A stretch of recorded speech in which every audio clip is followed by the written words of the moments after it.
Tomorrow are day 1 finals. Sociocultural, contextual reading approach that reflect the nation and its inhabitant. Sociocultural, linguistic, a context reading approach that focus on the word, phrase, syntax, and the like to analyze the meaning of literal text. Diba, linguistic is parang maraming language na alam. Linguistic.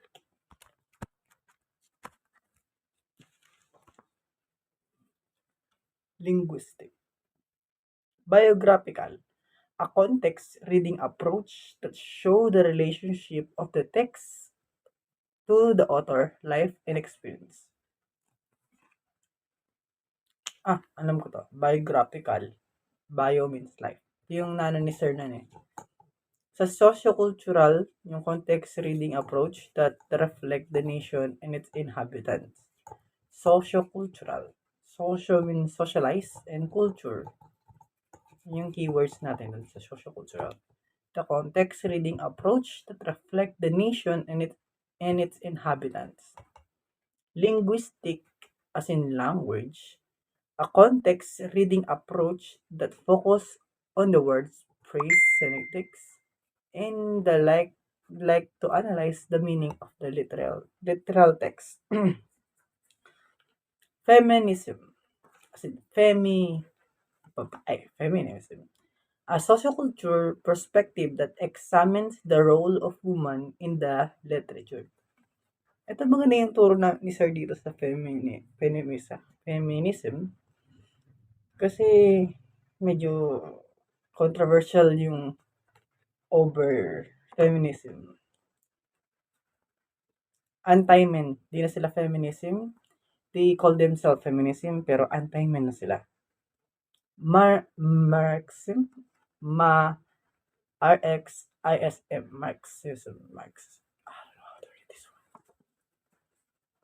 It's a socioculture perspective that show the class struggle and materials, but materialism. Ang boring naman itong i-review. So this is how I make my review more interesting. By doing this. Making a comment on it. Marxism. I don't know how to read this one. It's a sociocultural perspective that show the class struggle and materialism. Ito yung perspective na nagpapakita ng hirap na class na paghihirap sa materialism. Graphical novel, a type of text combining words and image. It's similar to a comic book because they use a sequential art to tell. Ito yung naman tinuring ni Ma'am. But sa graphical novel. This is actually very interesting. Kasi pag sinabi mo salitang novel, you will first think about text.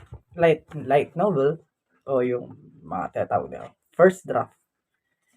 Naririnig ko lang yan sa mga comics, ganun pag ay manga. Pag sinabi nilang, nagbabasa ka ng manga. Kasi yung anime yung pinaka-last. The last wala is live action adaptation, anime, manga, light novel. So may mga spoiler war. Palaging panalo yung mga light novel reader. Graphical novel. Basta graphical novel, graphical means graph or write, pag sketch, graphical. Novel is text. So combination of text and words and image. So graphical novel in short is comics or manga. By the word graphical. Chiclet. CHIC tapos space LIT. Chiclet. I don't know how to read this one too. It's a genre of fiction that address issue of modern womanhood, often harmlessly and Lightly. Lightly.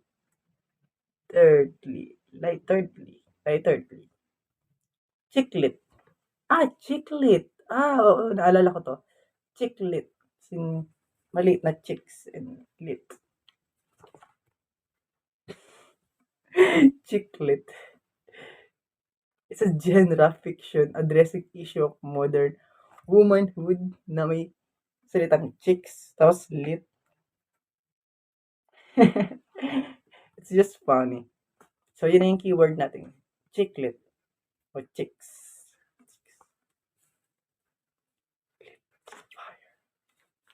Hot chicks.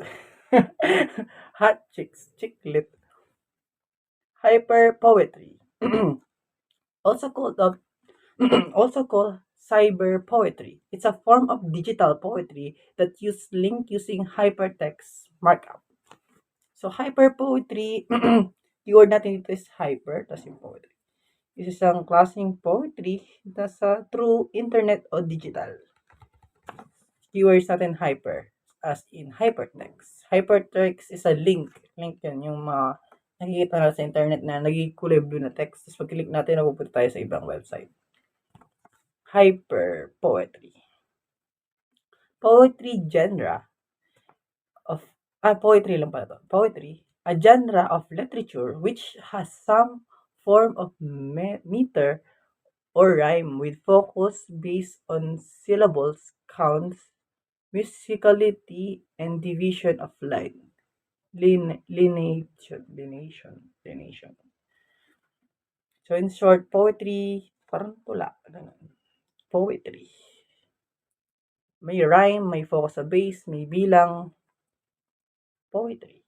Prose is a form of language that has no formal material structure. It applies a natural flow of speech, ordinary grammatically structure rather than rhythmic structure. Prose, as in rose, na may P. Binasa ko lang, hindi ko naintindihan. Is a form of language, sabihin lang why siya, that has no formal material structure. Wala siyang structure o di rin siya formal. It's applied to a natural flow of speech. Yung nagamit siya sa speech in ordinary grammatical structure. May order yung grammar rather than rhythmic structure. Hindi siya with rhyme. Rhythmic. Prose. What is prose? Hindi ko naintindihan yung text niya. But what's the example of prose?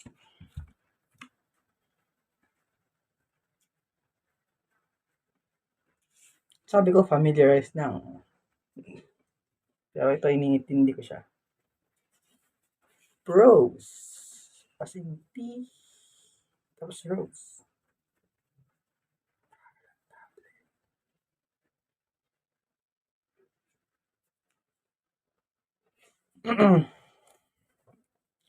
Prose is a form of written or spoken language that follow the natural flows of speech, use language ordinary grammatical structure, or follow a convention formal academic writing. It's different from most traditional poetry with a form consistent of verse.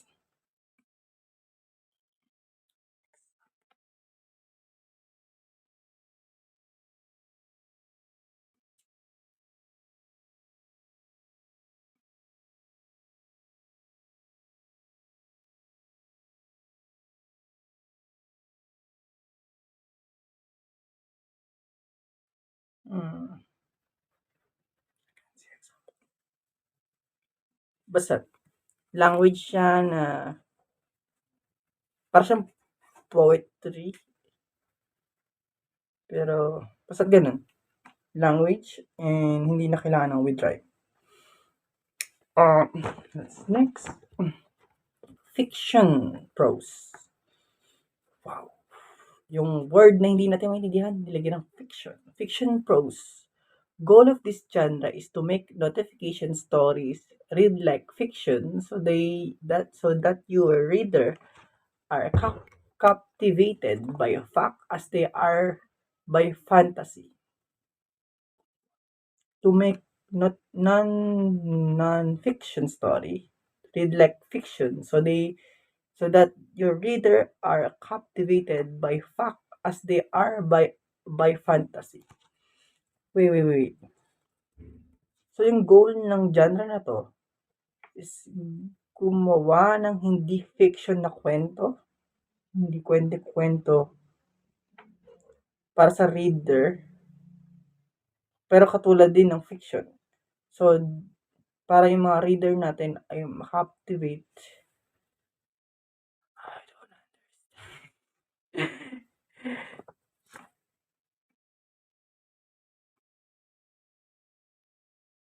What is fiction prose?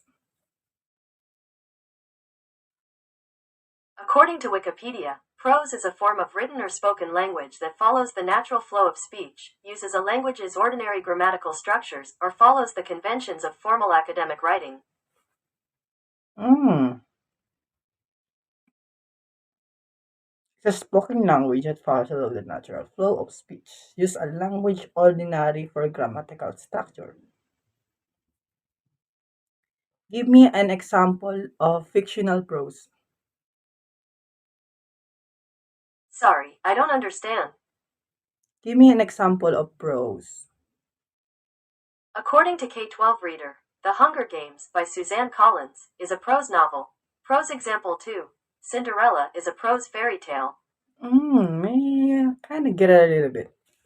Prose is like a storyteller. Is every story a prose? I found this on the web. Is every story a prose? Sorry, I don't understand. Do you consider every story a prose? I found this on the web. What's the difference between prose and a story? Sorry, I don't understand. Do you consider prose a story? According to Open Edition Books, 36 prose fiction is narrative written without a metrical pattern that tells an imaginary or invented story. The most common genres of prose fiction in modern literature are novels and short stories.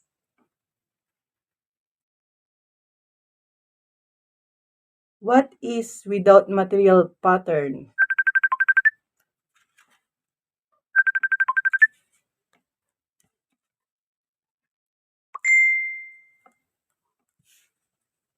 What is right? Sorry, what are you asking? What is narrative? Here's the definition of narrative: a spoken or written. Do you consider a story a prose? I found these results. We'll never know. Digi fiction requires to read an interaction with a narrative to the reading experience, including the text such as hypertext fiction, flash fiction, and some video games. Digi fiction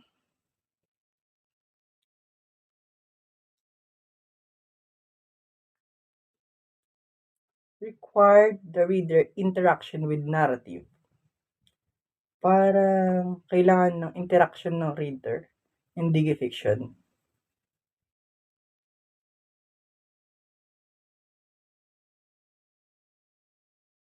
So, in digi fiction, it will be involving the reader. May influence yung reader sa story. Doodle fiction, so digi fiction means yan. Doodle fiction is a literary presentation where the authors incorporate doodle drawing with handwritten graphic in a place of traditional form. I know this one. Naalala ko 'to. Ito yung, alam mo yung Wimpy Kid. It's like that for Stickman.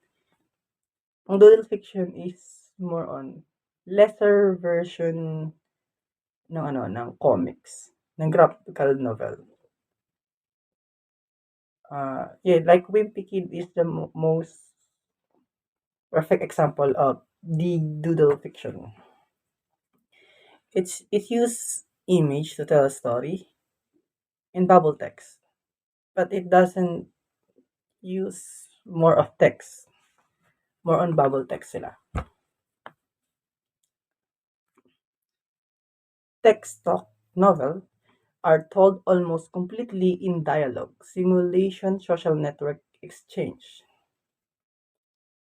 Mm, forgot this one, the text talk novel.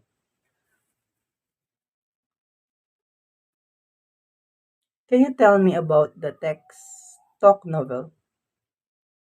Sorry, text talk is no longer available.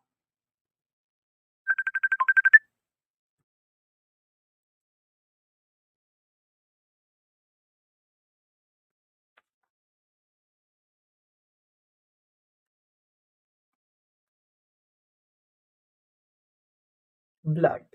Blog is a feature of diatype, commentary, and links to article on other websites. It's also a platform where a reader or even group of written share their view on individual subject. Blog is a similar to vlog, but more on written. Yun lang yung pinagkaiba ng B na vlog sa V na vlog. Sila yung pinaka-first common na opinionated sa internet nung text visual pa lang yung internet nun. Flash fiction is a genre of literature in which stories are extremely short and often consist of few hundred words or few in its entirely. That's very self-explanatory. Ang keyword natin is flash, as in speed, flash fiction. Manga is a Japanese or Japanese influenced comics. It's usually a printed in a black and white illustration novel. Certainly the word based with secatine or illustration usually of critical turning point of the story. Myth, legend, parables, fables, fairy tales, and short story novels and novellas are classified as a prose fiction. Autography or biography, character, sketch, diary, or journal, editorial, and essay are classified as non-fiction prose. Interesting. Prose fiction tsaka non-fiction prose. Character, sketch, diary, journal, editorial, essay. What's the difference between prose fiction and non-fiction prose? Sorry, I don't understand. Parang yung different nila is, yung prose fiction is fiction. Pero yung non-fiction prose, hindi siya fiction. Pero it's still story, I guess. When TV show feature a spooky experience of people during the Halloween season, they apply literal technique in order to make a real life story more entertaining to the audience, make it look fiction rather than factual. What genre they use to make this type of story? Creative nonfiction. Creative nonfiction. Daw yung paggawa ng mga spooky experience of people during the Halloween season. They apply literal technique in order to make the real life story more enticing to the audience. Make it look like fiction rather than factual. Parang exaggeration. Yun yung creative nonfiction. Ini-exaggerate nila yung real life story to make it more interesting or enticing. Enticing. Parang professional English teacher ka magsabi. Enticing.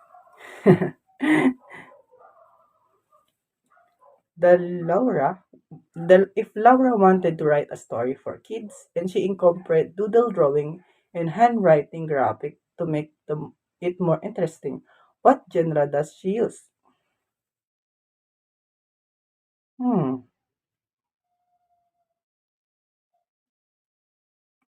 Doodle, drawing, handwriting, graphic. She will use doodle fiction. Pero walang answer. Question lang siya. I don't know if I'm right, pero I think it's a doodle fiction. Because he used doodle. And it's not visually appealing. So I cannot say it's a prose fiction.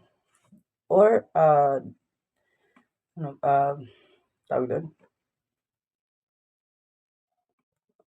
visual yung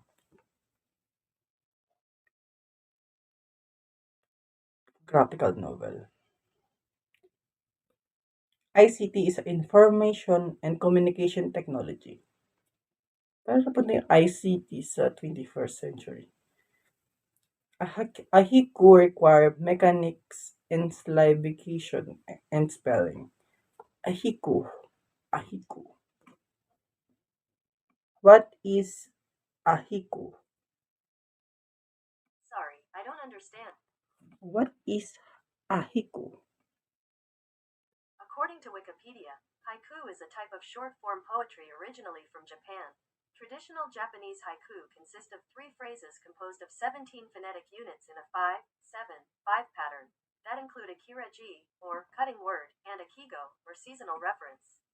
Similar poems that do not adhere to these rules are generally classified as senryu. Senryu. Haiku and kiru. Very interesting. Prose fiction. We don't consider a factual evidence any graphical, a critical analysis, or a critical paper.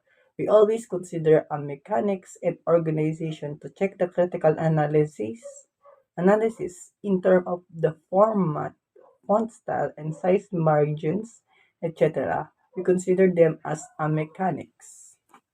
Yun yung Hakiro. Prose fiction. Five among those that writer most possess when creating a lyrical piece using the social media.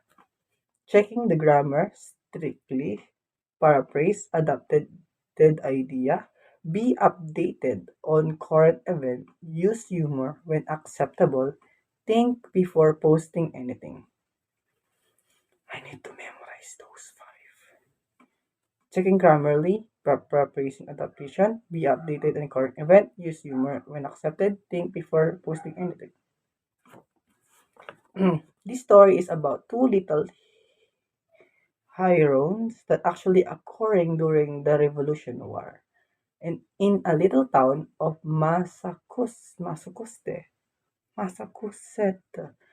there's live two young girls, Rebecca Bates and Sarah Winners.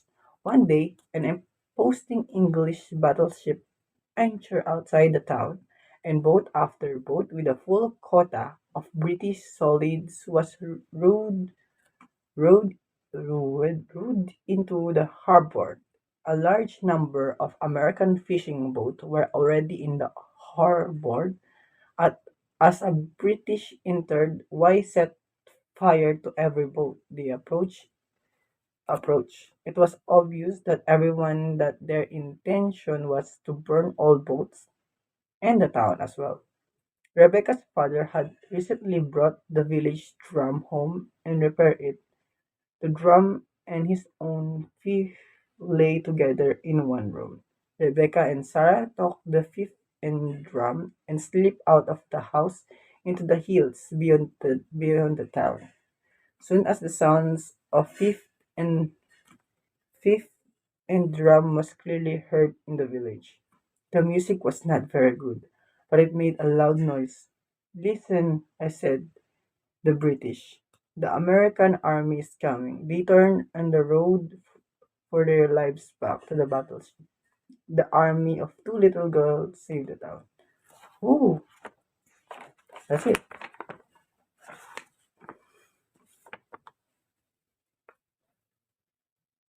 Natakot sila dahil sinabi niya yung American army is coming.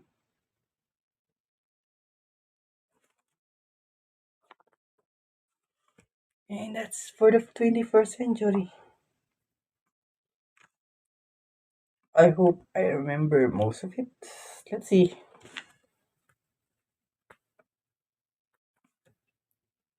Let's memorize the five important social media, literature. When creating literature, kailangan ko tong, para sa akin, ito yung most useful na nabasa ko. Among those, the written most possess, reader must possess when creating literature piece using social media. I create literature, a story on social media. This thing I should apply those five on me. Checking grammar strictly, paraphrase adapted idea, be updated on current event, use humor when acceptable. What is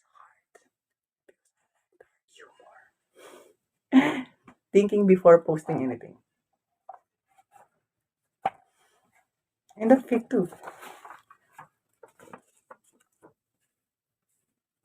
Maybe I need the opposite one because I overthink before posting my art on the internet.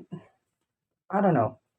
Sometimes I will work on my project for months and then I will not post it because I think it's bad or someone will judge me. I don't know.